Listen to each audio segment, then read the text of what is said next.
Cleopatra. Secret Life and Unknown Facts. Cleopatra was the last pharaoh of Egypt. She was one of the most attractive women that ever existed in the world. She lived a life full of power, love, and death. For some, she was a man-hunter. For others, she was a real queen. Here is the unknown life story of Cleopatra. Music. Cleopatra 69 BC. In the city of Alexandria, in ancient Egypt, one of the Macedonian generals of Pharaoh Ptolemy was called Ptolemaeus. In other words, this Hellenic dynasty had been ruling Egypt for 300 years since Alexander. Interestingly, the Egyptian people did not react to this situation, and a family of Greek origin did not even learn the ancient Egyptian language for 300 years. Cleopatra received a good education from her childhood, and was always curious about governing the state. So much so that her father, 12 Ptolemaeus, even appointed her as his deputy to rule the kingdom. As she got older, Cleopatra's beauty began to emerge. Because Cleopatra was of Macedonian origin, she was white. She had everything, which made her unique in a geography like Egypt. Her beauty was not limited to her appearance. She was very smart and had a sharp intelligence. She also knew 9 languages, one of which was the ancient Egyptian language, which her family had not even bothered to learn before. In this way, Cleopatra mingled with the Egyptian people and became close with them. He was interested and managed to win the love of all Egyptians. When Cleopatra was 18 years old, her father, King 12 Ptolemaeus, died. In her will, her father wanted Cleopatra to marry her 10-year-old brother and rule the country together. This was the family tradition. The Ptolemy dynasty did not marry Egyptians and had marriages within the family in order to prevent their lineage from being spoiled. As a matter of fact, Cleopatra married her brother, 13 idol Elamanos, who was 8 years younger than her, and began to rule Egypt by sharing the throne with him. However, in later times, the two brothers and spouses could not get along with each other. Cleopatra was removed from power by her brother and those around him and sent to exile in Syria. Of course, she was the one who would accept this. She was not a woman. One of those who supported her took action against her brother, whom she formed there. Just when war was at the doorstep, Julius Caesar, the sole ruler of the Roman Empire, came to Egypt in 48 BC. Cleopatra was planning to meet with Caesar and influence him, but 13 Ptolemaeus and his men would prevent him from meeting Caesar. He could guess with his intelligence. He found a solution for this too.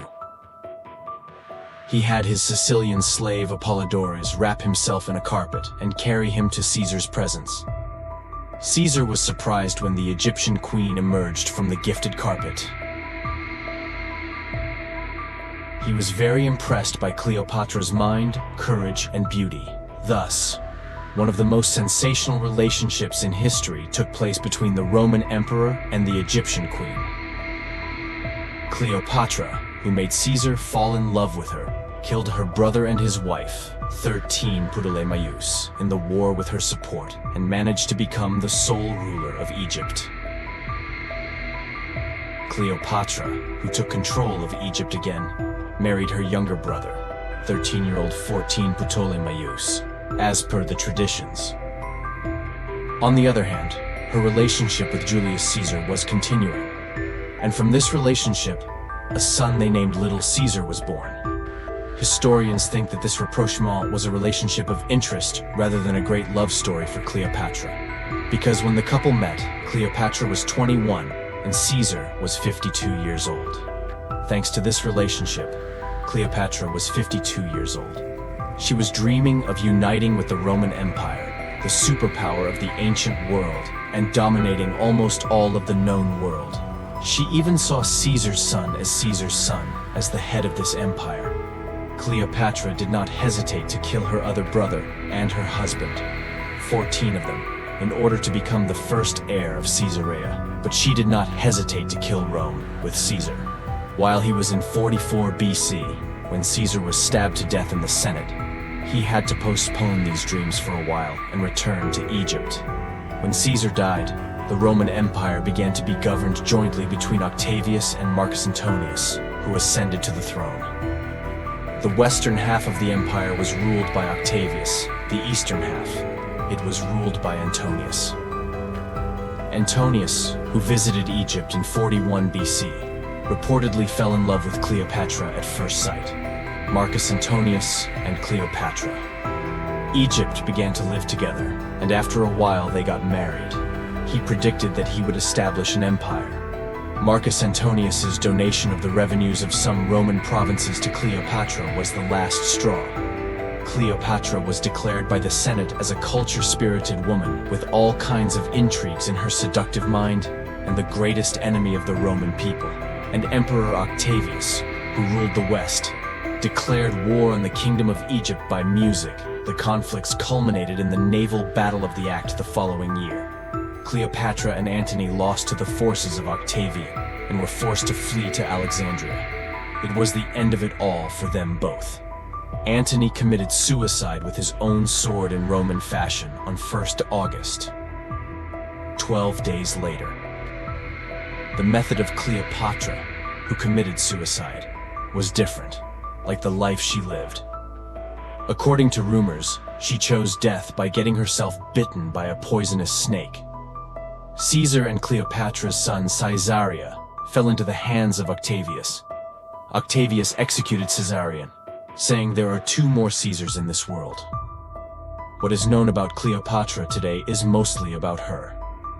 However, according to some historians, in reality, Cleopatra was not a person at all as described, both in terms of character and physical aspects. Roman historian Plutarchus states that she was intelligent and cultured rather than beautiful, and that she was especially responsible for the poor Egyptian people.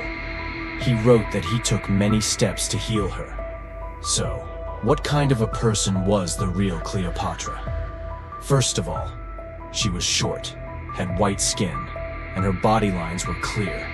The most concrete evidence of Cleopatra's physical characteristics is this, made by the sculptor Stephanos, when he visited Caesar in Rome, when he was only 23 years old. The best document about Cleopatra's facial structure is this coin, which is preserved in the Berlin Museum, and has a picture of Cleopatra on it.